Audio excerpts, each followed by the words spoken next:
Hi friends, स्वागत है आप सबका जीके स्टडीज़ में।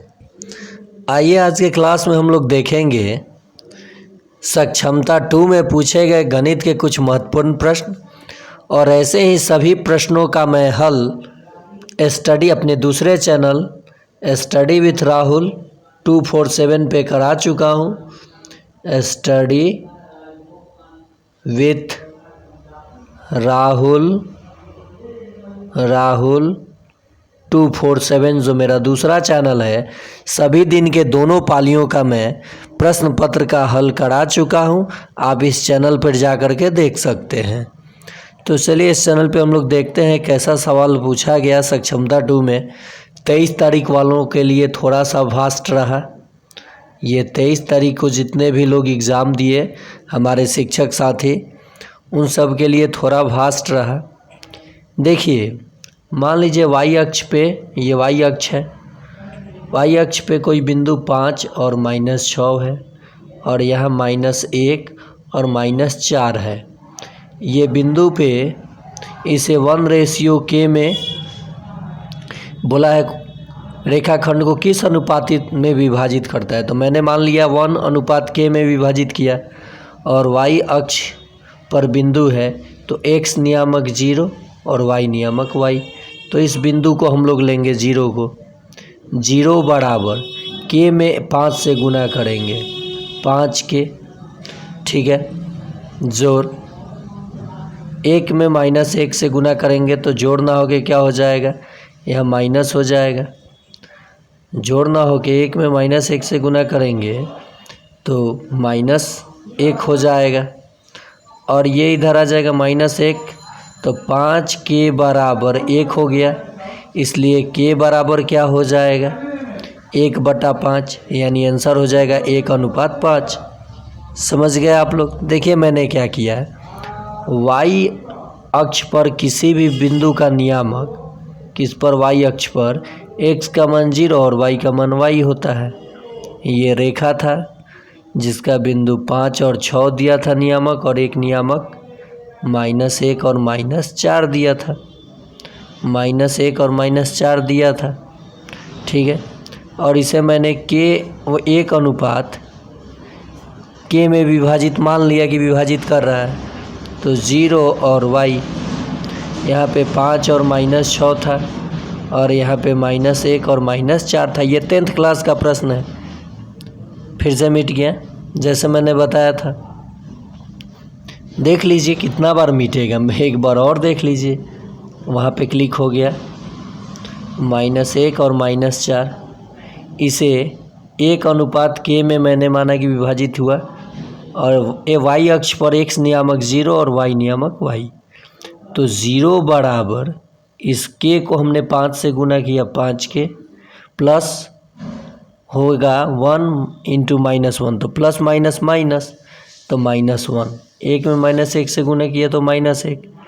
5k बराबर, ये माइनस आके इधर प्लस, तो k बराबर 1/5, तो रेशियो हो गया 1:5। चलिए दूसरा प्रश्न देखते हैं।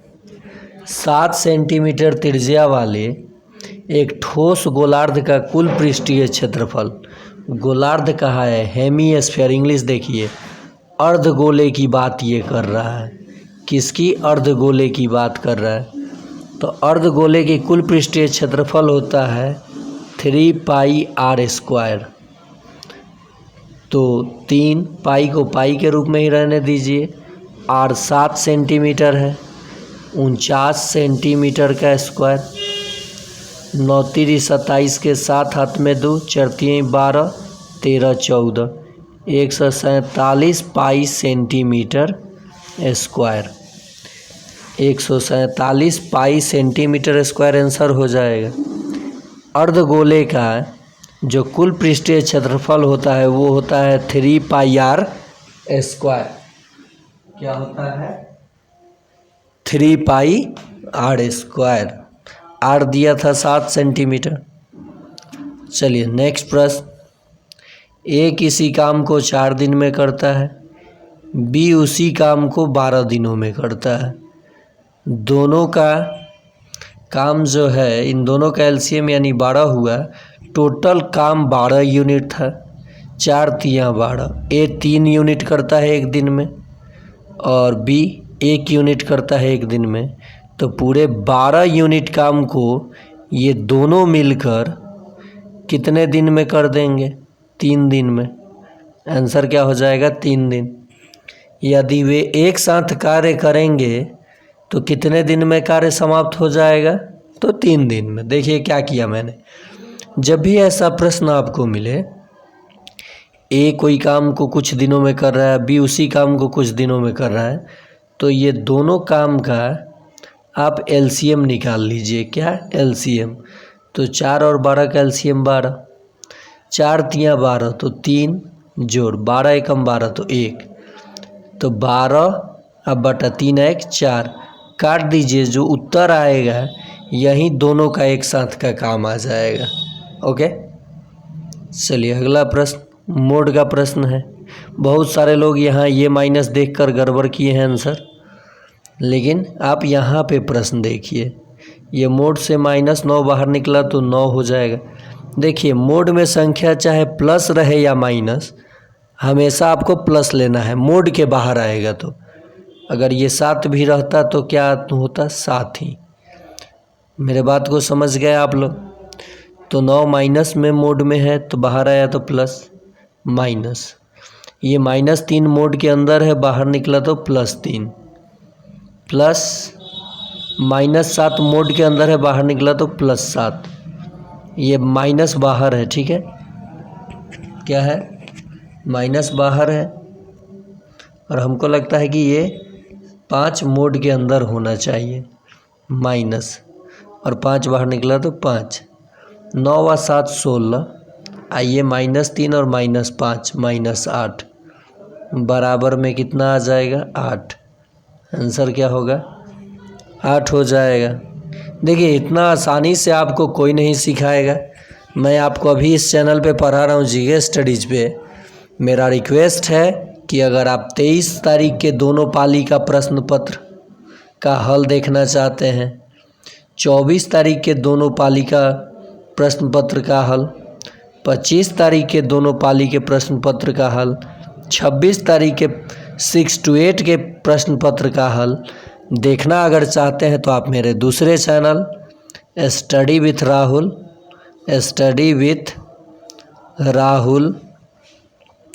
247 को सर्च करके वहाँ पे आप देख सकते हैं। चलिए अगला प्रश्न देखते हैं। -1 प्राप्त करने के लिए बोल रहा है -2/3 में से क्या घटाएं। तो मान लिया कि x घटाएं तो -1 आएगा। x उधर गया है तो x बराबर ये उधर आ गया, ये वाला इधर आ गया, ये इधर, -2/3 जोड़ 1, -1 इधर आके प्लस हो गया। तो ये जब प्लस हुआ तो क्या हो जाएगा? 3 एकम 3, 3 में से -2 गया। देखिए यहाँ लिख देता हूँ, या कुछ नहीं तो एक 3 एलसीएम। 3 एकम 3 तो -2, 1 तियाँ 3 तो 1 तियाँ +3, 3 में से 2 निकल गया 1/3। आंसर इसका क्या हो जाएगा? 1/3। देखिए इसको मैं शॉर्ट तरीके से ही बता देता हूँ। -2/3 में से क्या घटाएं कि -1 प्राप्त हो। तो सीधी बात है कि इस उत्तर को जोड़ दें। 3 एकम 3 -2 जोड़ 3 बटा 3, 3 में से 2 गया 1/3, आपका आंसर आ जाएगा।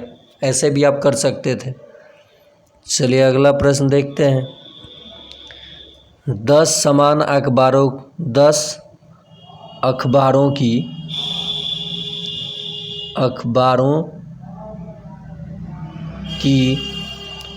ढेर कितनी ऊंची थी? 15 सेंटीमीटर। तो एक अखबार की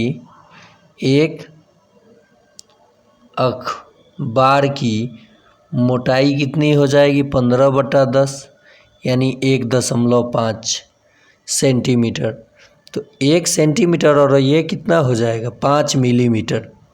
1 सेंटीमीटर और 5 मिलीमीटर। आंसर। चलिए अगला प्रश्न, एक पाइप एक पानी की टंकी को 8 घंटे में भर सकता है और एक उसे 10 घंटे में खाली कर सकता है, दोनों का एलसीएम 40। देखिए क्या कह रहा है, ये 10 ना 10, तो दोनों का एलसीएम 40, यानी 40 आ गया, 8 पचे 40, 10 चौका 40, 5 में से 4 घटेगा क्योंकि ये खाली कर रहा है, तो 1, 40 को 1 से भाग दे देंगे, यानी 40 घंटे में, 40 आवर्स में रिसाव के कारण पूरा खाली हो जाएगा। आंसर क्या हो जाएगा, 40 घंटा। या एक ट्रिक और भी था इसे बनाने का, देख लीजिए, 8 गुना 10 बटा 10 घटाओ 8 और 10 80 अब बटा 2, कट के क्या आ गया, 40 घंटा आ गया। जब एक भरता हो और एक खाली करता हो और पूरे रिसाव के कारण खाली होने में समय पूछे तो ऊपर दोनों का गुना कर दीजिए और नीचे में बड़का में से छोटका को घटा के भाग दे दीजिए, आंसर आ जाएगा। समझ गए आप लोग। चलिए अगला प्रश्न देखते हैं, एक दीवार का आयतन जिसकी चौड़ाई उसके ऊंचाई से 5 गुनी है, जितनी ऊंचाई है उसके 8 गुनी लंबी है। क्या लंबी है भाई, और आयतन आपको दिया है 12.8 मीटर क्यूब दीवार की, तो चौड़ाई कितनी है पूछा है। इस प्रश्न को आगे देखा जाएगा, यहाँ देखते हैं, एक दीवार का आयतन दिया है जो जितनी चौड़ाई है उससे 5 गुनी ऊंचाई है। चौड़ाई को अगर 1 मानते हैं, एक चीज़ कह रहे हैं, तो ऊंचाई कितनी गुनी, 5 गुनी है, चौड़ी है, जो जितनी चौड़ी है उससे 5 गुनी ऊंची है, और जो जितनी ऊंची है उससे 8 गुनी लंबी है। 8 गुनी लंबी है, ऊंची तो 8, इसकी 8 गुनी 8 पचे 40 सेंटीमीटर, ये मीटर क्यों दिया है, थोड़ा सा ये अजीब। आगे देख लिया जाएगा, इस प्रश्न को देखूंगा, समय लग जाता वहाँ।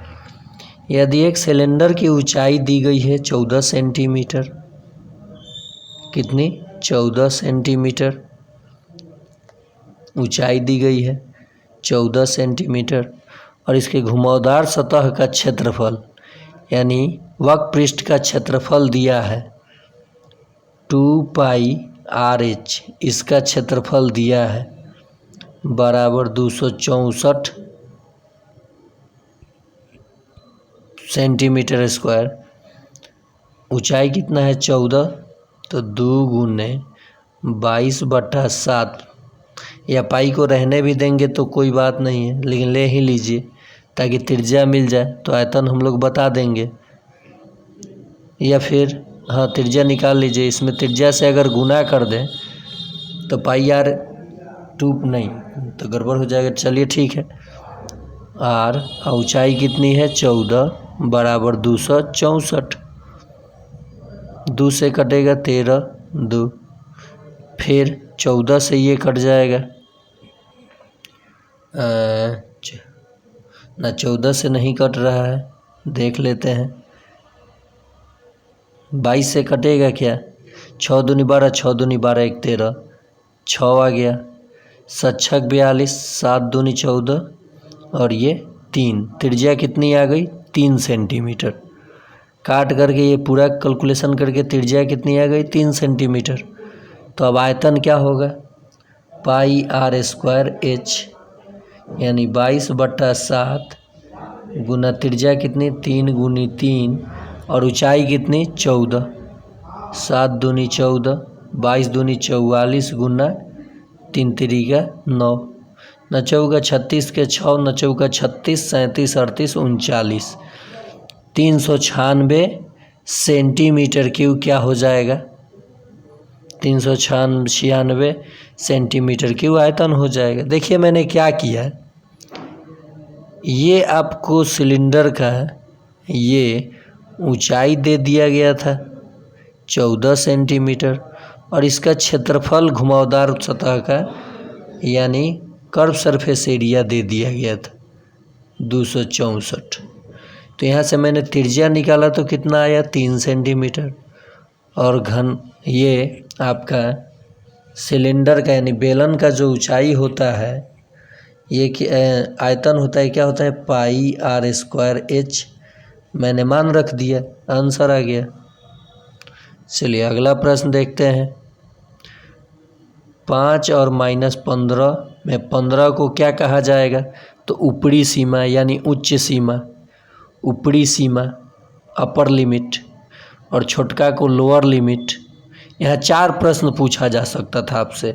निचली सीमा तो 5, ऊपरी सीमा तो 15, क्लास मार्क तो 15×5 20/15 जोड़ 5/2 यानी 20/2 तो कट के 10, या इसका अंतर तो 15 में से 5 जाएगा तब भी 10। चलिए अगला प्रश्न देखते हैं। 50 पैसे का 1 रुपये से अनुपात, तो 1 रुपया में 100 पैसा, अनुपात कितना हो जाएगा? पहले आप क्या कि देखिए अनुपात क्या होता है, दो समान राशियों के बीच में तुलना। तो ये पैसा था, ये रुपया था, समान राशि था नहीं था, समान कर लिया, काट दिया, तुलना किया, 1:2, आंसर आ गया। अगर यही रहता 1 रुपये का 50 पैसे से तो लिखते 100/50 काट के, तब ये होता 2:1। ओके। देखिए प्रश्न है, P रेखा AB पर एक बिंदु है। मान लीजिए A और B है, AB और P कोई बिंदु है कहीं भी। P रेखा AB पर एक बिंदु है और PQ एक किरण है। जो ये PQ है एक किरण है। यदि कोण QPA 7x है और QPB 5x है तो 8x - 10 का मान, बहुत आसान, इस पूरे लाइन पे बने ये कोण का योग 180 डिग्री। 7 5 जोड़ेंगे इसको, 12x = 180 डिग्री, क्योंकि ये linear pair of linear angle है, रैखिक कोण युग्म अभिगृहित से। तो ये देखिए 12 एकम 12 और 12 × 60, x का मान कितना आ गया 15 डिग्री। पूछा क्या है 8x - 10, 15 × 8 = 120 घटाओ 10 बराबर 110 डिग्री। बहुत लाजवाब प्रश्न था ये, 110 डिग्री, क्लास 7th का ये प्रश्न था। देखिए मैंने क्या किया है, प्रश्न में लैंग्वेज कितना अच्छा बोल रखा है इसने कि AB कोई रेखा है। AB क्या है? P रेखा, AB पर एक बिंदु है, रेखा है, ये रेखा है, और P इस पे कोई बिंदु है जिस पर PQ एक किरण है, PQ। तो कहा है Q कोण, यहाँ देखिए कोण QPA ये वाला कोण 7x और QPB यानी ये कोण 5x। तो देखिए मेरे दोस्तों, ये लीनियर एंगल बन रहा है, यानी यहाँ कितने डिग्री का कोण बन रहा है? रैखिक युग्म अभिगृहित से। तो कितने 180 डिग्री का ये होता है, और इनको जोड़ने पे कितना हो रहा है 12x = 180 डिग्री। तो 12 से 180 कट जाएगा क्योंकि गुना में है, तो इधर भाग, तो कितना आ जाएगा 12 एकम 12, 12 × 50 15 डिग्री। x का मान मिल गया 15 डिग्री, और ये मान पूछा है 8 × 15 क्योंकि 8x है -10, तब 15 × 8 = 120 डिग्री घटाओ 10 डिग्री बराबर 110 डिग्री, आंसर हो जाएगा। ओके। नेक्स्ट प्रश्न देखिए, 5/8 × 4/3 जोड़ 1/2। क्यों? भाग था तो गुना दे के बदल लिया। देखिए ये कितना हो जाएगा, 5/2 जोड़ 1/2 के कहाँ है ये, 1/2 है, ठीक है। 5/8 और ये ऊपर 3/4 तो 4/3, 3 दूनी ये 6 ना हो जाएगा, 6। LCM 6 हुआ, 5 द्वितीय 6 तो 3। ये कितना आ रहा है, 5 3 8/6। लेकिन ऑप्शन में है 16/12। जब इसको 2 से काटेंगे तो 8/6 ये मिलेगा। यही आंसर है 4 नंबर। लेकिन आयोग ने गलत उत्तर दिया है, ये आंसर होगा। अगला प्रश्न देख लेते हैं मेरे दोस्त। ये सब सक्षमता 2 में पूछा हुआ है। ऐसे ही पूरे प्रश्न पत्र का अगर आप हल देखना चाहते हैं प्रश्न पत्र का, तो मैं अपने दूसरे चैनल स्टडी विथ राहुल 247 पर सब दिन का सॉल्यूशन करा चुका हूँ पूरे प्रश्न पत्र के साथ। आप वहाँ विजिट कर सकते हैं, चैनल को सब्सक्राइब कर सकते हैं।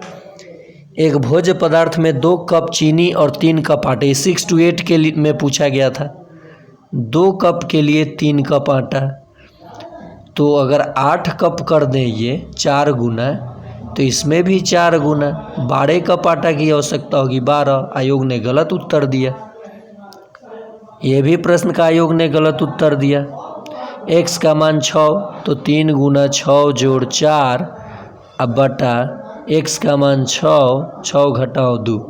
अनुपात निकालेंगे, 6 3 18 4 22/4, 11/2 यानी 11:2। आंसर होगा 11:2। मैडम का सही है और ये आयोग का गलत उत्तर है। देखिए इस प्रश्न का भी आयोग ने गलत उत्तर दिया, लेकिन ये भी गलत उत्तर है। जब भी आपको x + 1/x का मान कोई दिया रहे और x² + 1/x² का मान पूछा जाए, तो आप ये दिए गए संख्या का वर्ग करके 2 घटा लीजिए, तो 25 घटाओ 2, आंसर क्या आ जाएगा, 23। आंसर क्या होगा, 23। कैसे, देखिए मैं इसको पूरा डिटेल से समझा देता हूँ। आखिरी प्रश्न है, x + 1/x बराबर 5 था।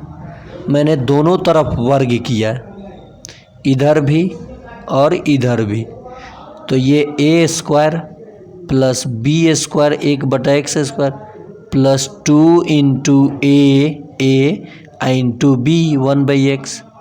इधर 25 आया, x से x कट गया, x²